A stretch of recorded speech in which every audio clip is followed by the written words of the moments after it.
Views of பில்வின் நேயர்களே, உங்கள் அனைவருக்கும் வணக்கம். நான் பில்வின் ரெக்ஸ்மென்ட். இந்த வீடியோல நம்ம தமிழ்நாட்டுக்கு ரொம்ப பக்கத்துல இருக்கக்கூடிய ஒரு யூனியன் டெரிட்டரி பாண்டிச்சேரியில நம்மளுடைய தமிழக வெற்றி கழகத்தினுடைய தலைவர் திரு விஜய் அவர்கள் ஒரு பொதுக்கூட்டத்தை நடத்தி முடிச்சிருக்காரு. அந்த பொதுக்கூட்டத்துல அவர் என்னென்ன பேசியிருக்காரு, என்னென்ன விஷயங்களை அவர் அங்க மென்ஷன் பண்ணாரு, திரு மு.க. ஸ்டாலின் அவர்களை குறிப்பிட்டு அவர் சொன்ன விஷயம் என்ன அப்படிங்கறதெல்லாம் டீடைல்டா இந்த வீடியோல பார்க்கலாம். அதற்கு முன்னாடி நீங்க இன்னும் இந்த சேனலை சப்ஸ்கிரைப் பண்ணல அப்படின்னா கண்டிப்பா சப்ஸ்கிரைப் பண்ணிட்டு பாருங்க. வாங்க வீடியோக்குள்ள போகலாம்.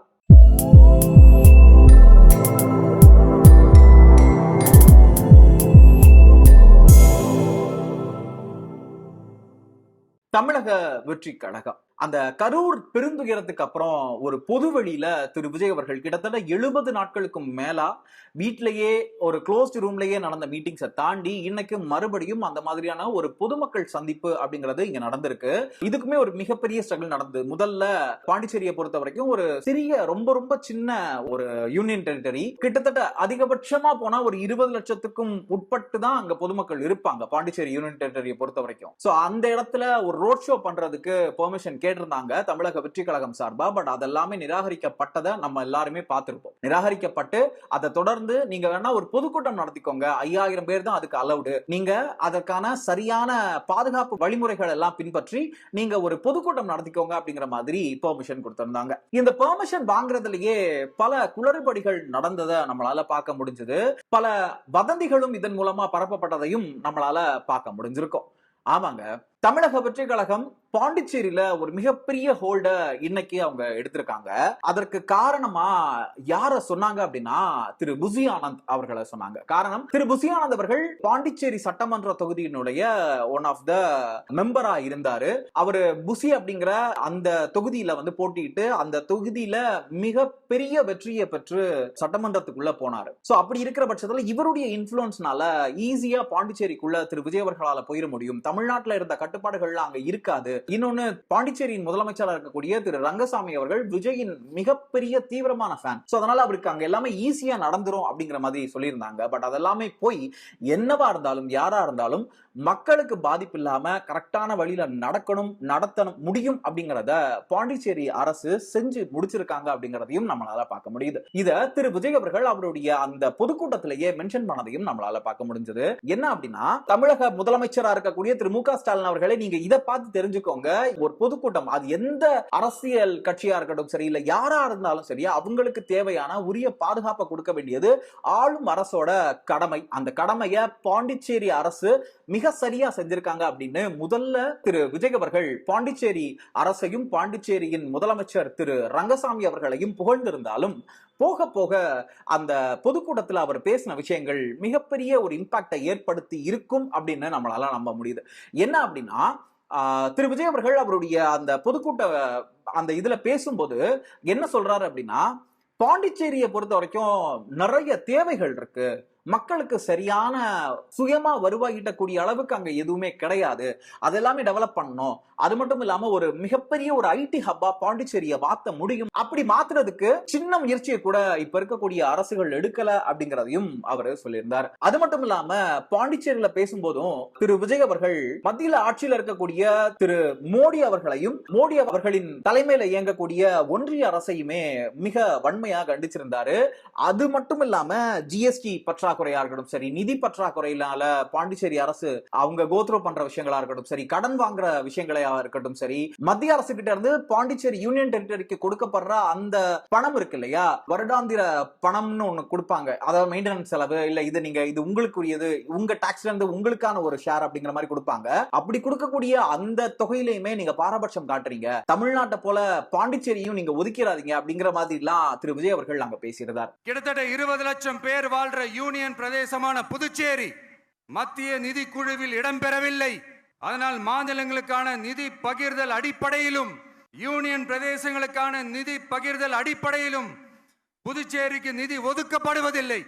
அதனால ஒவ்வொரு ஆண்டும் புதுச்சேரிக்கு தோராயமாகவே மத்திய அரசு நிதியை விடுவிக்கிறது. அந்த நிதியும் அரசு ஊழியர்களின் சம்பளம், ஓய்வூதிய தொகை உள்ளிட்ட திட்ட செலவுகளுக்கே சென்று விடுவதால் மீத தேவைக்கு வெளிச்சந்தையிலும் கடன் பத்திரங்களை கடன் வாங்குகிறது புதுச்சேரி.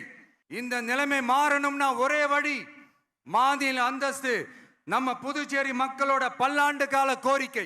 எண்ட் ஆஃப் த டே இங்க ஒரு சின்ன விஷயம் வந்து ரொம்ப ஸ்ட்ராங்கா நமக்கு தெரிய வருது. என்ன அப்படின்னா, திரு விஜய் அவர்கள் இந்த பொதுக்கூட்டத்துல பேசும்போது தமிழ்நாடா இருக்கட்டும் சரி, கேரளாவா இருக்கட்டும் சரி, கர்நாடகாவா இருக்கட்டும் சரி, பாண்டிச்சேரியா இருக்கட்டும் சரி, இங்க எங்கேயா இருந்தாலும் நம்ம வகையரா எங்க இருந்தாலும் அங்க நம்ம கொடி பறக்கும், பறந்தே ஆகும் அப்படிங்கிற மாதிரி சொல்லியிருக்காரு.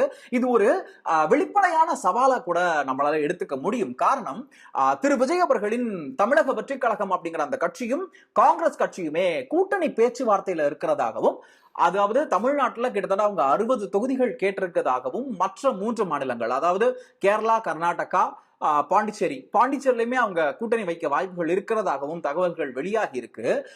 இன்னும் அதெல்லாம் உறுதிப்படுத்த படாத தகவல்களா இருந்தாலும் திரு விஜய் அவர்களுடைய இந்த மாதிரியான ஆக்டிவிட்டிஸ், இந்த மாதிரியான பேச்சுகளை பார்க்கிறப்போ ஒரு மிக ஸ்ட்ராங்கான ஒரு வலுவான எதிர்கட்சியா இல்ல வலுவான ஒரு ஆளும் கட்சியா தமிழ்நாடு மட்டும் இல்லாம தமிழ்நாட்டை சுத்தி இருக்க மற்ற மாநிலங்கள்லயுமே திரு விஜய் அவர்கள் வெற்றி பெற வாய்ப்புகள் அதிகமா இருக்கிறத நம்மளால பார்க்க முடியுது. ஒருவேளை திரு விஜய் அவர்கள் இந்த மாதிரியான ஒரு பாணியில தான் அவருடைய மேடை பேச்சுகள்ல பயன்படுத்துறாரு அப்படின்னா கண்டிப்பா மக்கள் மத்தியில அவர் எந்த கூட்டணி வச்சாலும் சரி, இல்ல அவர் எந்த சின்னத்துல போட்டிட்டாலும் சரி, இல்ல அவருடைய தமிழக வெற்றி கழகம் சார்பா அவர் எந்த மாநிலத்துல நின்னு போட்டிட்டாலும் சரி, அவருடைய முகத்துக்காகவே அங்க வாக்குகள் வர வாய்ப்புகள் அதிகமா இருக்கிறதையும் நம்மளால பார்க்க முடியுது. பாண்டிச்சேரியில ஒரு 5000 பேர் தான் பெர்மிஷன் இருக்கு அப்படிங்கிற மாதிரி சொல்லி அங்க ஒரு விஷயம் நடந்திருக்கு.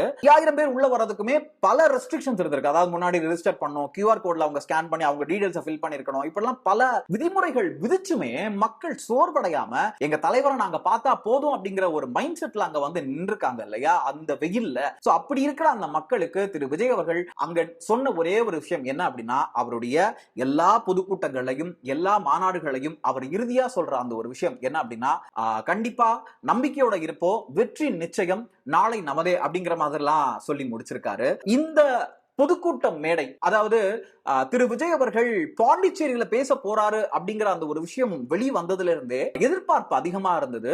அந்த எதிர்பார்ப்பை திரு விஜய் அவர்கள் இந்த மேடையை பயன்படுத்தி அவர் பூர்த்தி செஞ்சாரா அப்படின்னு கேட்டா மிக சரியாவே அந்த மேடையை பயன்படுத்தி இருந்தார். அவருடைய அந்த காங்கிரஸ் கட்சியின் கூட இருக்கக்கூடிய அந்த கூட்டணி கணக்கையா இருக்கட்டும் சரி, இல்ல மத்த அரசியல் வியூகங்களையா இருக்கட்டும் சரி, அங்க சரியா பூர்த்தி இருந்தாரு. திரு மு.க. ஸ்டாலின் அவர்களுக்குமே மிக சரியான ஒரு கேள்வியை முன் வச்சிருந்தார். இங்க பண்ண முடிகிற இந்த விஷயத்த நீங்க ஏன் உங்க தமிழ்நாட்டு ஸ்டேட்ல பண்ண முடியல அப்படிங்கிற அந்த கேள்வியை கேட்காம இன்டைரக்டா கேட்டிருந்தாரு அப்படிங்கறதையும் நம்மளால பார்க்க முடிஞ்சது. தமிழக வெற்றி கழகத்தை பொறுத்த வரைக்கும் அடுத்தடுத்து, அதாவது கரூர் சம்பவத்துக்கு அப்புறம் ரொம்ப நாள் அமைதியா இருந்த திரு விஜய் அவர்களும் தமிழக வெற்றி கழகமும் அடுத்தடுத்து மிக அதிரடியான ஆக்ஷன்ஸ்ல இறங்கி இருக்கிறதையும் நம்மளால பார்க்க முடியுது. முதல்ல வந்து திரு செங்கோட்டையன் அவர்கள் தமிழக வெற்றி கழகத்துல இணைஞ்சாரு. அதற்கப்புறம் நாஞ்சில் சம்பத் அவர்கள், அதாவது இவங்க எல்லாம் பிரச்சார பீரங்கிகள் அப்படின்னு மாபெரும் தலைவர்களால பாராட்டப்பட்டவங்களாம். அதாவது எம்ஜிஆர் அவர்கள் காலத்துல இருந்தே அரசியல்ல இருந்த பழுத்த அரசியல்வாதிகள் இப்போ தமிழக வெற்றி கழகம் நோக்கி பயணிக்கிறத பார்க்கும்போது நோ மோர் கேம், இது வந்து இதுக்கு மேல ஒரு விளையாட்டான அரசியல் மட்டும் இருக்க போறது கிடையாது, ஒரு மிகப்பெரிய இம்பாக்ட தமிழ்நாட்டிலையும் தமிழ்நாட்டை சுத்தி இருக்கக்கூடிய மாநிலங்களையும் இது ஏற்படுத்த போகுது அப்படிங்கறதையும் நம்மளால பார்க்க முடியுது. சரி, திரு செங்கோட்டையன் அவர்கள் தமிழக வெற்றி கழகத்துல இணைஞ்சிட்டாரு, நாஞ்சில் சம்பத் அவர்கள் இணைஞ்சிட்டாரு. இவங்களுக்கு எல்லாருக்கும் தலை சிறந்த பொறுப்பு கொடுக்கப்பட்டிருக்கு. அதாவது நாஞ்சில் சம்பத் அவர்களுக்கு நம்மளுடைய தேர்தல் பிரச்சாரத்தின் செயலாளர் அப்படிங்கிற மாதிரி ஒரு பொறுப்பு கொடுக்கப்பட்டிருக்கு. செங்கோட்டையன் அவர்களுக்கு மிக உயரிய பொறுப்பா, அதாவது தலைமை கழகத்துல ஒரு பொறுப்பு கொடுக்கப்பட்டிருக்கு. செங்கோட்டையன் அவர்கள் அவருடைய அரசியலை, அதாவது இதுவரைக்கும் அஇஅதிமுகவின் எம்ஜிஆரின் தீவிர ரசிகரா இருந்த திரு செங்கோட்டையன் அவர்கள் தமிழக வெற்றி கழகத்தையும் அதன் தலைவர் திரு விஜய் அவர்களையும் நம்பி அவருக்கு தோள் கொடுக்கிற மாதிரி அவர் கூட வந்து நின்றுக்காரு. அதன் முதல் கட்ட ஒரு நகர்வா அவர் என்ன பண்ணிருக்காரு அப்படின்னா, செங்கோட்டையன் அவர்களுடைய கோட்டை அப்படின்னா அது ஈரோடு அப்படின்னு சொல்லலாம். ஈரோட்ல திரு விஜய் அவர்களுடைய அந்த பரப்புரை தேர்தல் பிரச்சாரம் வந்து வரக்கூடிய 16ஆம் தேதி நடக்க போகுது. இன்னைக்கு இந்த பாண்டிச்சேரியில நடந்துட்டு இருக்கக்கூடிய இந்த மீட்டிங் அதே டைம் அங்க ஈரோட்ல திரு செங்கோட்டையன் அவர்களும் ஈரோடு மாவட்டத்தின் காவல் கண்காணிப்பாளர் இருக்கார் இல்லையா, அவரும் சேர்ந்து அந்த 16ஆம் தேதி நடக்க போற அந்த கூட்டத்துக்கான ஒரு ஆய்வுல இறங்கி இருக்காங்க. இது ஒரு மிக சிறந்த தலைவன், ஒரு மிக சிறந்த தொண்டன் பார்த்து அவனுடைய தலைவனுக்காக செஞ்சா எப்படி இருக்கும், டு த கோர் பெர்ஃபெக்ட்டா இருக்கும் அப்படிங்கறதையும் நாம அக்செப்ட் பண்ணி தான் ஆகணும். என்ன நடக்க போகுது அடுத்து நம்ம தமிழக அரசியல்ல, அடுத்தடுத்த வெடிகுண்டுகள் எங்கெங்க வெடிக்க போகுது, அதாவது அரசியல் வெடிகுண்டுகள் எங்கெங்க வெடிக்க போகுது, எந்தெந்த கட்சிகளின் மூத்த தலைவர்கள் தமிழக வெற்றி கழகத்துக்கு தமிழகத்துக்கு வரப்போறாங்க அப்படிங்கறத பாக்குறதுக்கு நானும் ரொம்ப ஆர்வமா இருக்கேன். நேயர்களே, நீங்க பாண்டிச்சேரியில நடந்த இந்த பொதுக்கூட்டத்துல பேசின திரு விஜய் அவர்களுடைய கருத்துக்களா இருக்கட்டும் சரி, இல்ல அடுத்த 16ஆம் தேதி நடக்க போற அந்த கூட்டத்துல திரு விஜய் அவர்கள் பேச போற விஷயங்களா இருக்கட்டும் சரி, இதெல்லாத்தையும் பத்தி என்ன நினைக்கிறீங்க?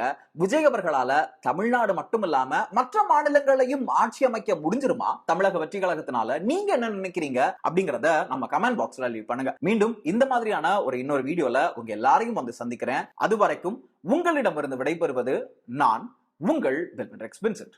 நன்றி, வணக்கம்.